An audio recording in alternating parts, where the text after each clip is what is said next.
This is a CBS News Detroit update.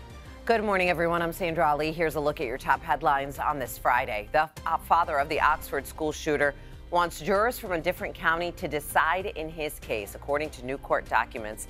James Crumbly's legal team arguing he can't get a fair trial, they believe, because of widespread publicity and his wife's recent conviction. James is facing 4 counts of involuntary manslaughter.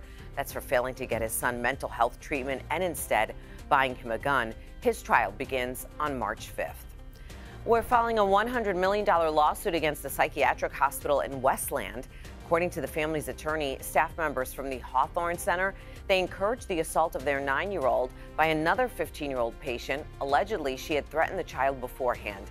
The family's lawyer says the 9-year-old was hurt and is now experiencing psychological and emotional distress. Taking a look ahead to the presidential primaries, Michigan's 9 days of early voting begins tomorrow. It's a new option for voters after it was amended in the state's constitution back in 2022. And if you have any questions about early voting in your community, you can reach out to your county clerk's office. Marathon's Detroit refinery workers have now voted to authorize a strike. The refinery produces most Marathon gas in southeast Michigan as well as northwest Ohio. 270 workers are demanding higher pay and improved schedules. Their most recent contract expired on January 31st. Union workers say they do plan on more negotiations next week. Expect more construction slowdowns on 696 starting tomorrow morning. At 7, crews are going to shift both directions of traffic to the eastbound side of 696. That's between 275 and the Lodge.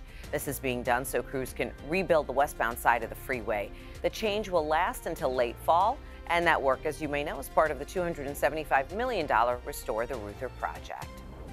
Let's go ahead and get a check of your Friday forecast and your forecast into the weekend with Kylie. Kylie, good morning. Good morning, Sandra. Good morning, everyone. Today we are in for a cloudy sky condition, really from start to finish.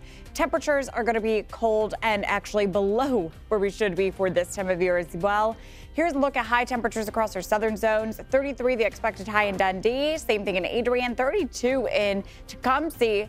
Ann Arbor, Saline coming in at freezing a little bit later on today. Overall, it is going to be chilly. Temperatures this morning are starting in the upper 20s, so our temperatures are not going to be moving much. Even into Wayne County, temperatures are going to be in the low 30s at best. For our central zones, a little bit cooler by a few degrees. Upper 20s and lower 30s, your expected highs. And same thing goes for the Thumb region, especially in Santa Ana County, closer to the lakeshore. We're going to see our temperatures only maxing out in the upper 20s.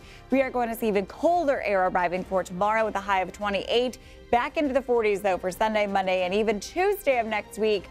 By Wednesday, temperatures will correspond back to some sunshine, and we're going to be back into the low 50s. However, for the afternoon period on Thursday, we are going to be tracking a little bit more rain. So we're not completely done with the snow just yet. We are going to be monitoring a few lake-enhanced snow showers as we go through today and even the start of the weekend. There's a system to our south that's not going to be really impacting us whatsoever, but we're just getting cloud cover from that.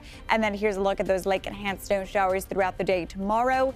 By Sunday, we will have drier conditions. Sunday, temperatures will be much warmer too, back into the 40s. Monday for President's Day, mostly sunny skies at the high of 42. Thanks, Kylie. That's a look at your headlines. We'll be back later today covering stories that matter to you on air, always streaming 24/7 on the CBS News app. Have a great day.